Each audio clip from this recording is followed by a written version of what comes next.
Bismillahirrahmanirrahim. Assalamualaikum warahmatullahi wabarakatuh. Alhamdulillahilladzi hadana li hadza wa ma kunna linahtadiya laula an hadanallah.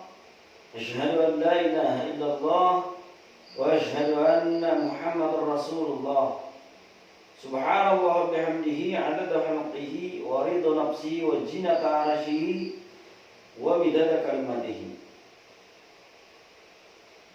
Alhamdulillah, puji dan syukur marilah kita panjatkan kepada Allah Subhanahu wa taala yang alhamdulillah kita bisa bertemu kembali pada sesi pembelajaran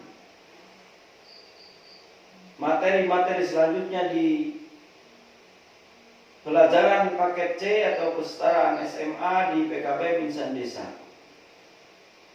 Insyaallah mudah-mudahan kita semua dilancarkan, dimudahkan, dan diberikan kesehatan serta diberikan perlindungan oleh Allah Subhanahu wa taala. Salawat serta salam semoga senantiasa dilimpah curahkan kepada junjungan alam Nabi besar Muhammad sallallahu alaihi wasallam. Alhamdulillah teman-teman sekalian, mari kita sebelum belajar bermunajat kepada Allah Subhanahu wa taala, kita niatkan belajar ini karena Allah. Mudah-mudahan dengan begitu dimudahkan hati kita dan pikiran kita mendapati kecerdasan untuk memudahkan menerima materi-materi yang diajarkan dan juga petua-petua yang baik dari siapa saja, ya termasuk saya yang alhamdulillah jadi wasilah mungkin ya di pelajaran agama Islam pada paket C atau kesetaraan SMA. Mari teman-teman sekalian, kita buka materi kali ini pada judul beriman kepada kitab-kitab Allah, yang mana pada kesempatan yang terdahulu kita sama-sama tahu bahwa kitab-kitab Allah diantaranya ada kitab Zabur, Taurat, Injil, Al-Quran Al-Karim. Itu kita meyakini bahwa itu seluruhnya dan semuanya berasal dari Allah Subhanahu wa taala, dan Al-Quran Karim penyempurna dari semua kitab-kitab yang ada sebelumnya, karena yang sebelumnya menjadi gugur. Kenapa? Karena yang sebelumnya diperuntukkan untuk bani, kaum. Al-Quran Karim itu perintahkan dan juga diwahyukan kepada Rasulullah Nabi Muhammad SAW untuk menjadi pedoman, petunjuk bagi seluruh umat manusia di muka bumi ini ila yaumil kiamah, sampai kiamat tidak ada lagi Al-Quran atau kitab-kitab Allah yang akan diturunkan. Adapun hadis, itu hadis Nabi dan juga ijtima para ulama. Itu yang kita berpegang teguh pada tiga pilar tadi, di Al-Quran, As-Sunnah, dan ijtihad para ulama. Kita berpegang teguh pada tiga pilar itu tadi. Insyaallah kita selamat dunia akhirat. Mari kita lihat di bagian alir konsep beriman kepada kitab-kitab Allah, di antaranya Taurat, Zabur, Injil,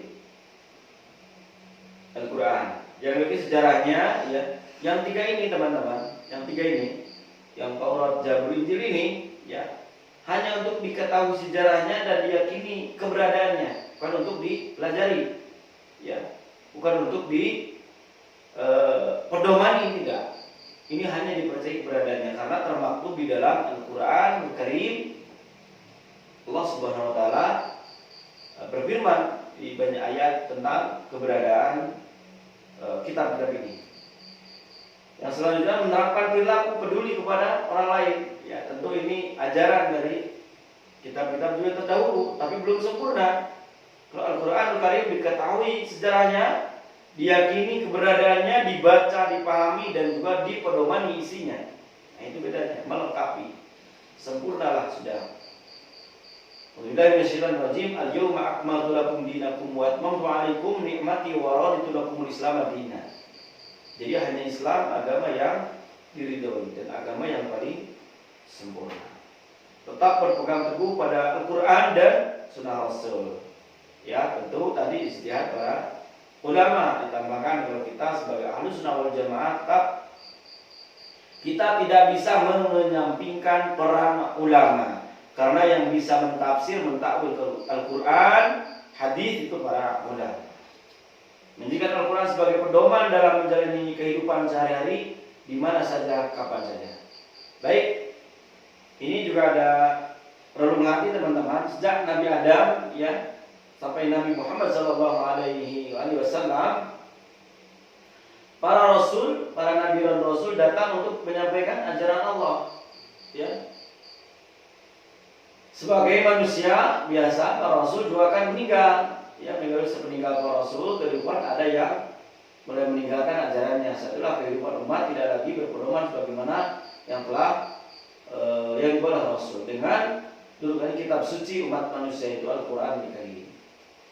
Bercepat saja karena ini juga waktu kita sempit, ya terbatas. A'udzubillahi minasyaitonirrajim. Bismillahirrahmanirrahim. Hadis riwayat Ibnu Hakim. Taraktu fikum amra'aini ma tamassaktum bihima la tadillu abada, kitab Allah wa sunnata rasulih. Rawahu Hakim. Kutinggalkan kata Rasul untuk dua perkara, yaitu dua pusaka gitu ya. Dua pusaka kalian, supaya kalian tidak tersesat selama berpegang teguh kepadanya, itu Al-Quran dan As-Sunnah, insya Allah tidak tersesat. Begitu ya. Ini untuk sedikit saja untuk memperkaya khasanah keilmuan kita. Jadi kita sedikit mengulas tentang Al-Quran saja, karena kitab-kitab yang tadi cukup diyakini saja Al-Qurannya. Ya, Allah berfirman di dalam Al-Quran surah An-Maidah ayat ke-48, A'udzubillahi minasyaitonir rajim. Wa anzalna ilaikal kitaba bil haqqi musaddiqan lima baina yadayhi minal kitabi wa muhaiminan 'alaihi fahkum bainahum bima anzalallah wa la tattabi' ahwa'ahum amma ja'aka minal haqq. Ya. Dan kami telah menurunkan kitab Al-Quran kepada Muhammad SAW dengan membawa kebenaran dan membenarkan kitab-kitab yang diturunkan sebelumnya dan menjaganya. Maka putuskanlah perkara mereka menurut apa yang diturunkan oleh Allah, dan janganlah kamu mengikuti keinginan mereka dengan meninggalkan kebenaran yang telah datang kepadamu. Surah Al-Maidah. Sebagaimana juga dikuatkan di ayat yang lain bahwa Al-Quran itu dijaga, ya, dijaga oleh Allah. Tidak ada keraguan di dalamnya. Seperti di ayat yang lain disebutkan juga banyak di dalam Al-Quran terkait dengan kebenaran Al-Quran.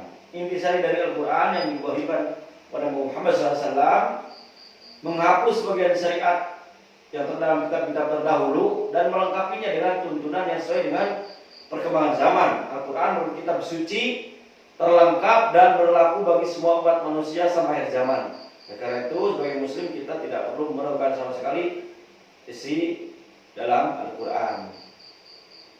Ini yang paling populer di dalam surah Al-Baqarah ayat kedua. A'udzubillahi minasyaitonir rajim. Dzalikal kitabu la raiba fihi hudan lil muttaqin. Ya. Mana tidak ada keraguan ya padanya, petunjuk bagi orang-orang yang yakin, orang-orang yang bertakwa. Jadi Al-Quran ini dari awal-awal ya redaksi surah Al-Baqarah sudah diperjelas bahwa tidak ada keraguan di dalam Al-Quran. Hanya teman-teman sekalian, saya mengulang lagi bahwa makna tafsir Al-Quran tidak bisa kita kembali kepada teksnya langsung, ya, karena itu bisa berbahaya kalau kita memaknainya sendiri. Harus berdasarkan takwil dan tafsir para ulama supaya kita tidak tersesat. Nah, begitu ya. Ya, untuk yang sesi terakhir mungkin ini pengetahuan saja ya teman-teman, dan perlu teman-teman catat juga ini nama lain dari Al-Quran. Itu diantaranya ada paling tidak ada 5 nama yang saya tulis. Al-Huda sebagai petunjuk, Al-Furqan sebagai pembeda antara hak dan yang batil atau yang baik dan yang buruk gitu. Asy-Syifa juga sebagai obat ya, atau penenang hati. Az-Zikr ya, sebagai sarana pengingat kepada Allah Subhanahu wa taala, dan Al-Kitab artinya firman Allah yang dibukukan atau dimushafkan. Itu mungkin teman-teman keistimewaan di Al-Quran banyak sekali. Ini kalau slide-nya banyak juga teman-teman. Jadi saya simpulkan ini juga ada materi insya Allah pada pertemuan tatap muka ya, insya Allah ada materi nanti evaluasi terkait apa yang saya paparkan barusan. Materi nanti ada pertanyaan-pertanyaan dan juga evaluasi untuk teman-teman sekalian. Mudah-mudahan apa yang saya paparkan walaupun secara singkat bisa teman-teman juga memahami, dan insya Allah pada pertemuan tatap muka kita bisa lebih mengelaborasi juga dan pengayaan dalam materi. Akhir kata dari saya, mohon maaf apabila ada kata-kata yang kurang berkenan. Saya tutup. Wallahul muwaffiq ila aqwamit thoriq. Wassalamualaikum warahmatullahi wabarakatuh.